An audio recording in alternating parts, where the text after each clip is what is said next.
Doug, thank you so much for being here. Hey, yeah, you're welcome. Thanks for being on this podcast. We're excited to have you. For the very few people that don't know who you are. Yeah. All right. Can you give us a little information? Like, tell us a little bit about who you are. Yeah, sure. So I'm a realtor with Pacific Sotheby's here in San Clemente. I was born and raised here in San Clemente. Nice. Lived here. I'm 49 years old, so I've lived here a while. Been practicing real estate for 25 years here, and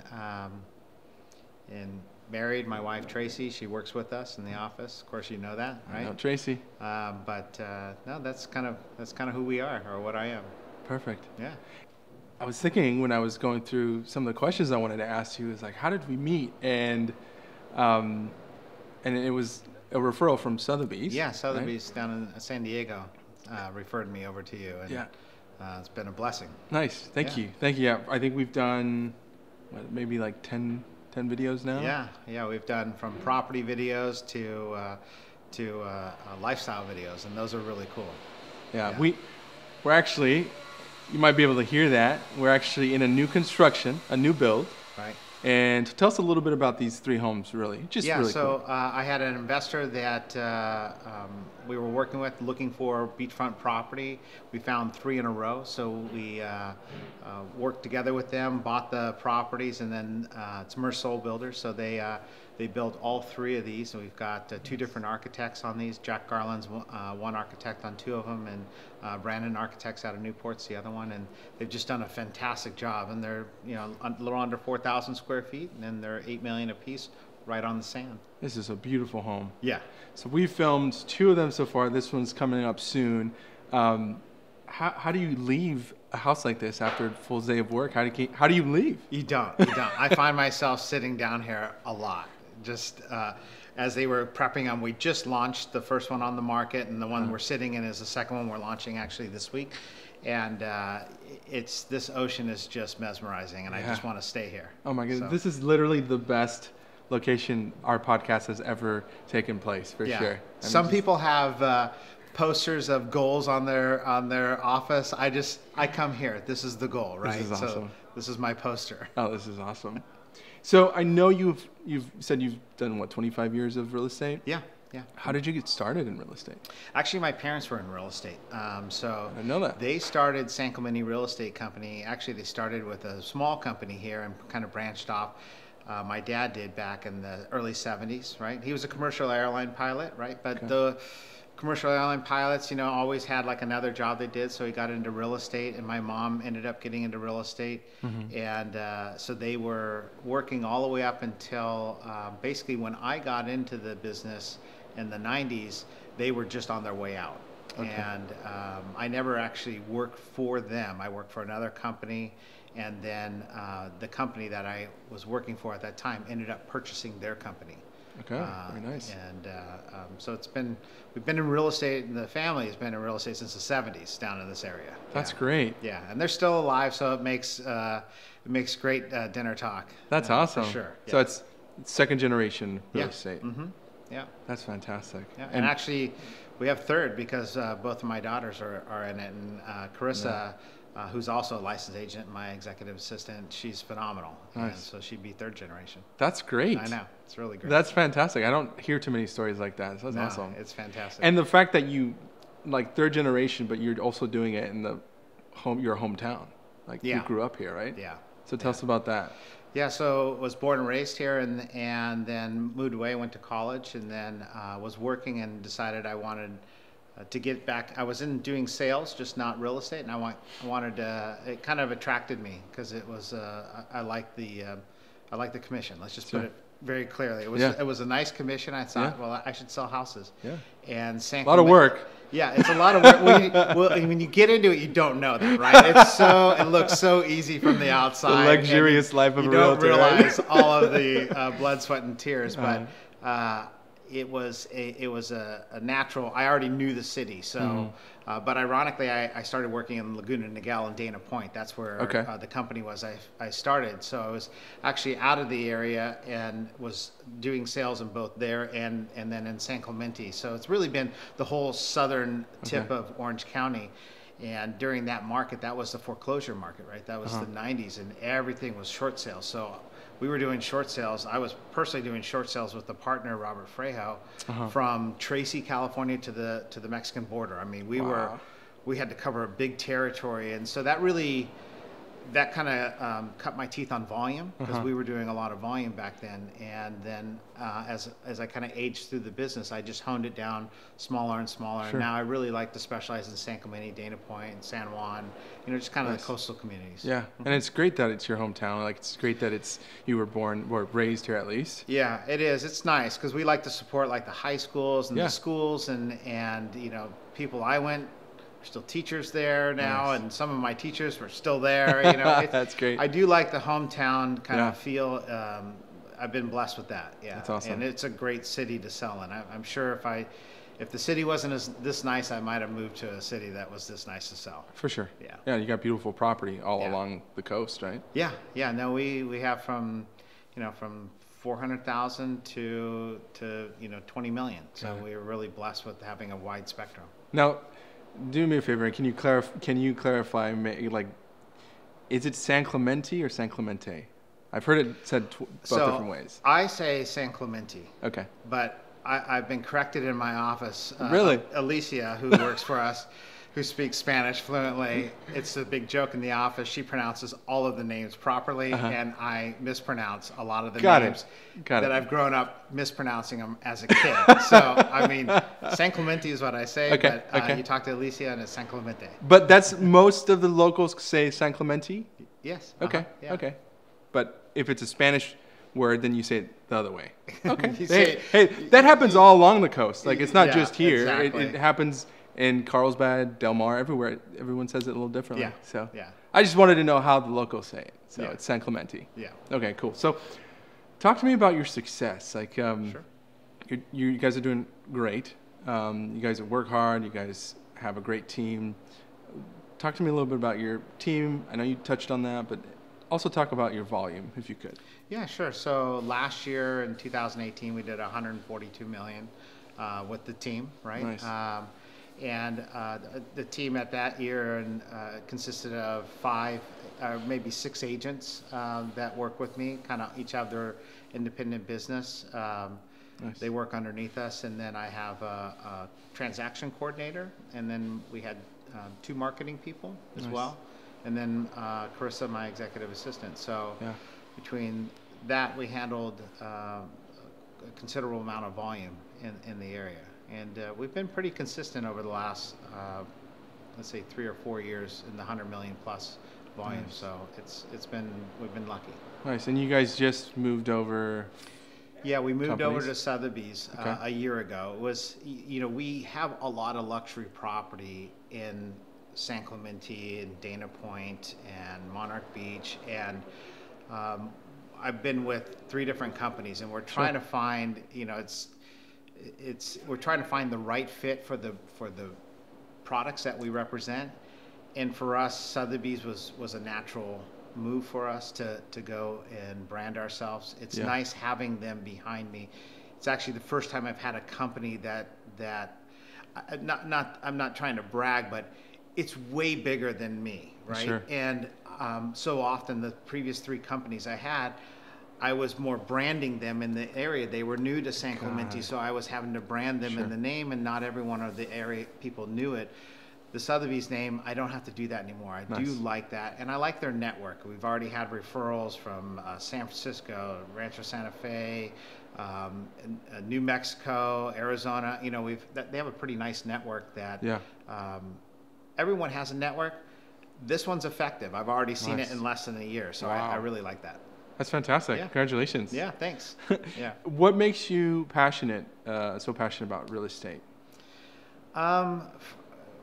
Well, there's 2 things. I'm very competitive, right? So I'm just competitive to make, and so that drives me a lot, just to be the best. I like to have the best marketing. That's why you're here. It's why I have 2 in-house marketing people on top of the support that my company gives me. And I like seeing a really great presentation of a product, and I like seeing it through the sale. I enjoy the process of listing houses and selling houses.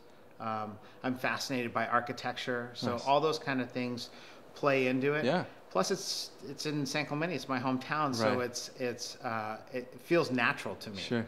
You know, Where would you say that competitive nature stemmed from?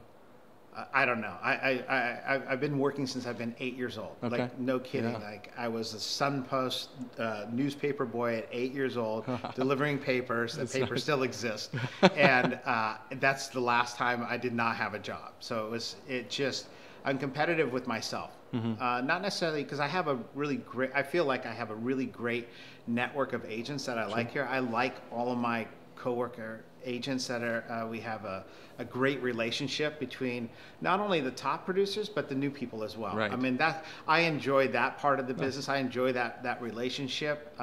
So the competitiveness is not with them. You know, Okay. I have some very close friends that are great agents. I never feel like I'm competing against them. It's just within myself. Okay. Yeah. Of either sales volume or being, and it's not always volume. Sometimes it's tapering it down. How do I do this in 4 days a Got it. week? You know, how do I? Because when you're at your point in your career and you're trying to figure out different avenues, you're looking at. When I did short sales, I never worked weekends because I was always banks, right? It's For Monday through sure. Friday. That makes sense. So Yeah. I've always tried to really taper my career to where I'm not always working on the weekends. Hence, that's why I have a team to kind of handle the flow of our business. Yep. You know, it's changed. The business is much more the speed that you have to get back to clients and the speed that you have to have on knowledge of product and responding to counteroffers. It's fast. It's faster than it's ever been. It's probably just going to continue to get faster. So having a team allows us to have that speed Nice. and still have the level of service that we need. And how do you balance, like, maybe I've seen teams where there's just too many people on the team, right? Yeah. And then there's some where just not enough. So Right. how do you find that balance? Well, I think the key is for us. My team members that are on there, they have their own business, Okay. right? They have their own business. They can handle more, which is nice. So they handle the business that I can't handle, and I think the balance for us, we're comfortable where we're at. Nice. I was in the mode of maybe I should grow this to a really big machine, and then I could see the service level diminishing by Sure. by Yeah, that's what I growing mean. that, Yeah. and it wasn't who I wanted to be. I wanted sure. to be more of a service agent and have enough time to deal with the properties, not just sales volume. And I have a lot of admiration for those agents that do a lot of volume, you know, a lot of transactions. I just figured out real quickly as I started to expand that way, that's not me. Yeah. You know, and so I think you have to do it. Some people are great managers, and they can manage that many agents. I know I'm not. I know I'm a great real estate agent. Nice. I'm very clear I'm not a great manager of an office like that. Got it. Oh, being self-aware is probably was a big part of what's making you successful, I would say. Correct. Right? It's the same thing. I know that that I'm not great at marketing in the sense that there's other people that are much better than me. Sure. I have all the tools that you have. I have really expensive cameras because I'm really jealous. I have drones that are I went out and bought thousands of dollars of drones. Yeah. But I do that for fun. Like, Right. I don't have the skill set Sure. that you have, or that my marketing team has, or even that my transaction coordinator. Right. You know, she has a really great skill set on managing contracts and making sure everything's handled properly as we go through. My skill set is here, you know, knowing this product and knowing this, knowing everything about, like, we're on Beach Road, knowing Right. everything about Right. Beach Road, foundations, roads, and details, and Right. that's my job. Sure. You know. I mean, I would definitely say that we felt that, our team has felt that working with you guys. It's like you guys are very professional. You guys gel really well. There's never this hiccups or this postponing or anything like that. It's very, very fluid in how you guys operate.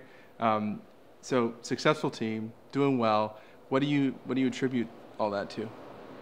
Well, I think you have to have fun doing it. You have to be professional while you do it as well. I mean, And you're not a jerk, which is great. well, Yeah, yeah. Thank you for saying No, that. really, Right. we deal with a lot of realtors. You're But definitely I've had a super philosophy super good from guy. day one because, and I've taught this to newer agents that work with me and work underneath me.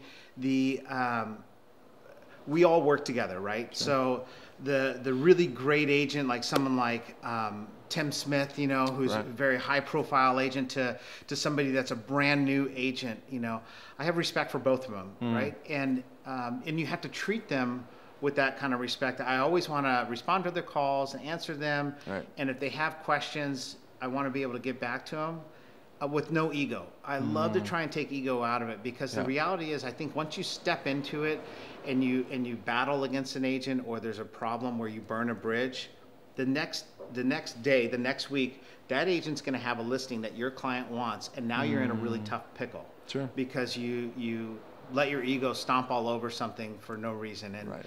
so I think it's really great to take a professional approach. Yep. Because stuff's gonna go wrong, Sure. and stuff's gonna go sideways, and stuff's gonna be amazingly awesome, you Right. know, and all in the middle. So if you have kind of a steady pace towards it, because it's my job to take the stress out of all these transactions, and on top of it, the other agents, you know, I don't want everyone spinning out.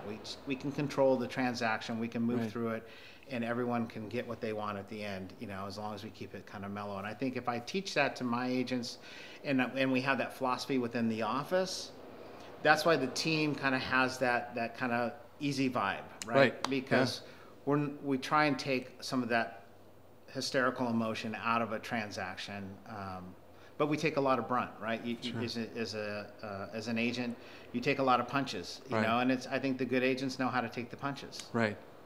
You guys are tough, right? You got to negotiate. You have to still do all those things, but yet you guys are also, like you said, you have that easygoing vibe as well. Yeah, no, you have to negotiate for your client. You've got to know your stuff. You got to know your contracts. You got to know your product, and you have to diagnose the personalities that you're dealing with. You Right. have to know that. I mean, that should be just required 101.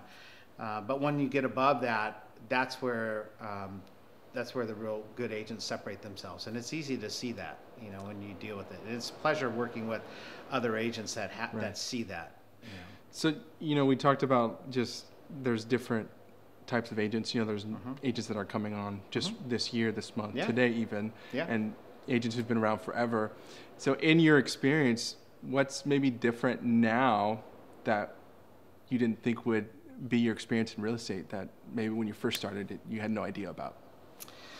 Well, when I went into real estate, so I was Mike Ferry is a real estate kind of guru, Yeah. and it was cold calling, and I followed that, and I cold called. I had double headsets. I mean, that was my deal. I was Double. cold calling all over the place, and I was grinding, or I was knocking doors. I wasn't a big fan of knocking doors because I'm somewhat introverted. Okay. When people meet me, they're like, oh, you know. You're an extroverted introvert. It's hard. Right. Professionally, I'm extroverted, right? Right. But just personally, I'm introverted. So sometimes that face-to-face was hard for me. But on the phone, I was totally fine with that. And I really got into understanding that phone and working with the clients.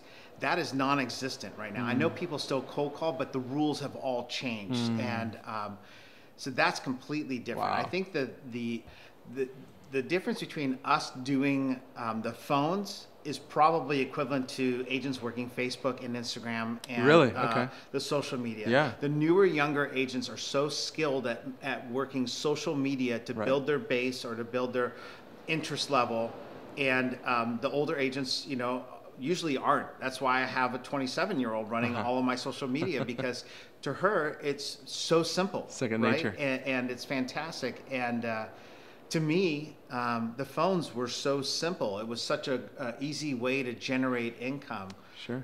That's, I think, the difference that you're seeing between Okay. the newer agent coming into the job, and if they're not into social media, there's other ways that they're gaining business right now. But Right. you know, you have to you have to prospect at some point, you Right. know, and you have to get business. It just doesn't come to you. So for that new agent, what's some advice you would give them? You know, it's funny. I just had a phone call with an agent that was from San Diego. One of my good friend. He's a good friend. He worked for me, and now he's working in San Diego. And we were talking about how to stay in touch with clients, right? And I said, don't get gimmicky.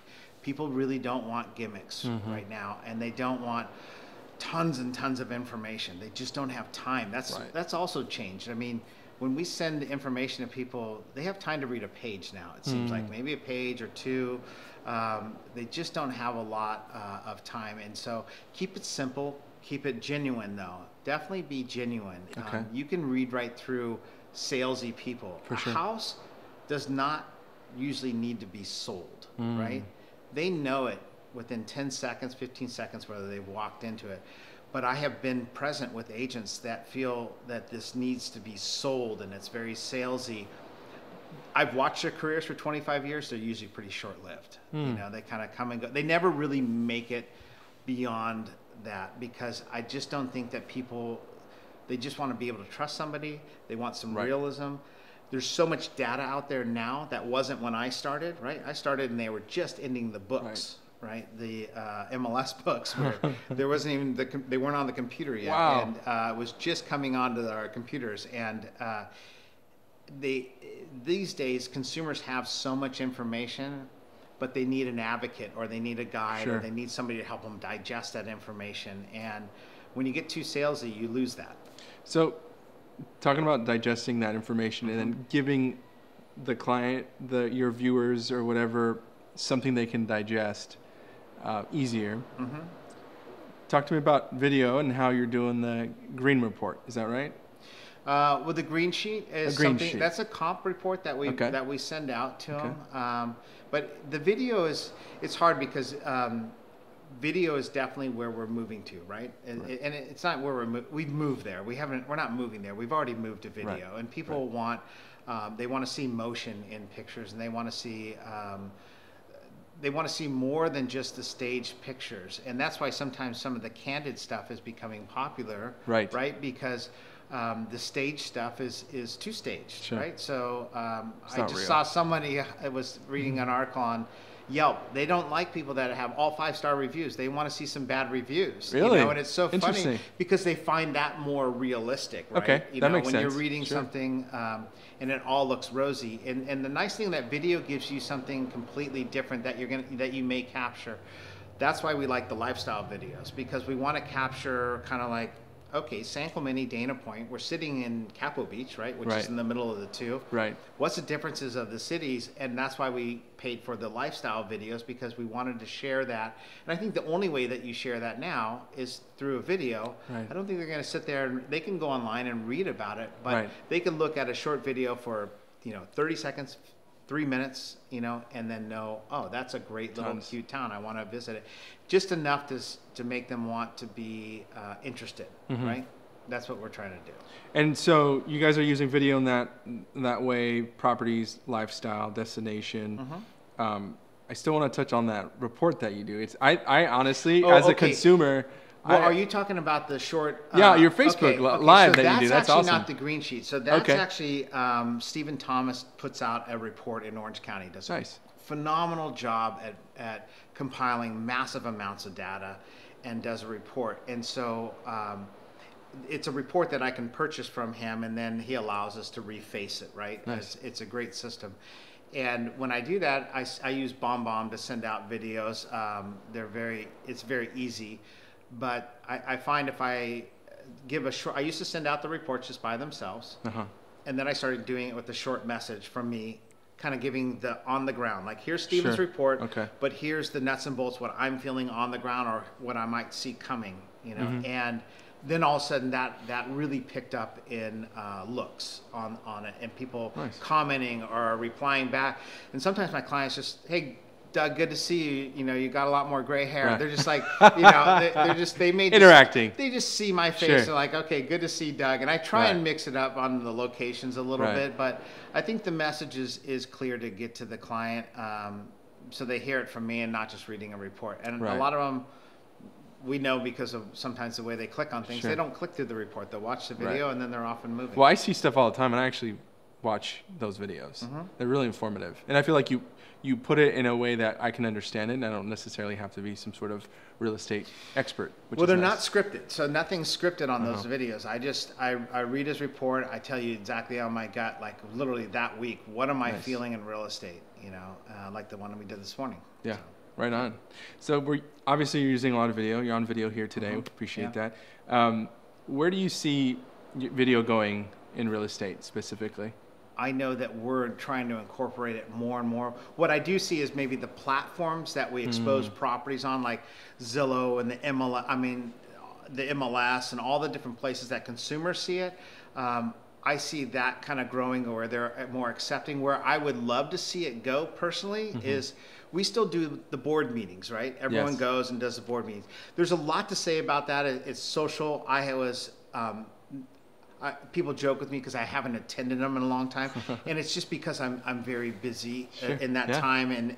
But whenever I go to those meetings, they're really informative. Where I'd love to see video go is people get up and pitch their properties. Yes, pitch session. I would love to see a 15-second video pitch of the property where I can go through and we can see 20 pitches with pictures or video, so it's going so that I can say, oh, cool, I want to go see that property, or, oh, that's great, because they're pitching the property, and it would be even better that if I'm unable to make the meeting, that I have somewhere to go and log on and be like, what's the pitch today? And I can go through 15, 20 videos for the week and say, oh, that's great, I'm going to go see those.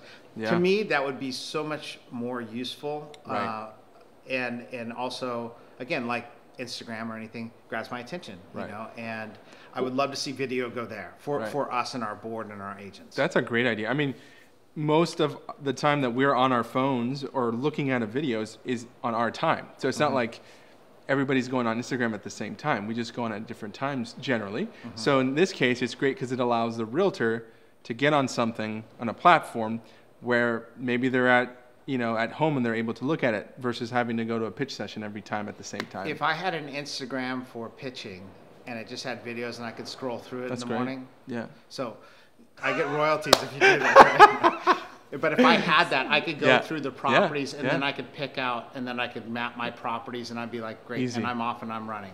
Right? That's fantastic. Yeah. Yeah, I would love to see video go there. Taking notes on that.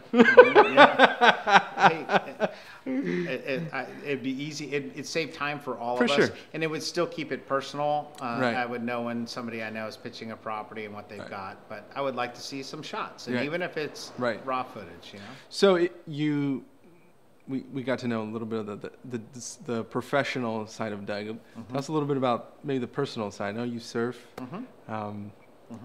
What are some other fun things you like to do? When time allotted, I do love to surf. Nice. I've got a 1978 Westphalia van, which is the same van that I had when my first van when I learned how to drive. That's what I got. That's my awesome. First car. You still have that one?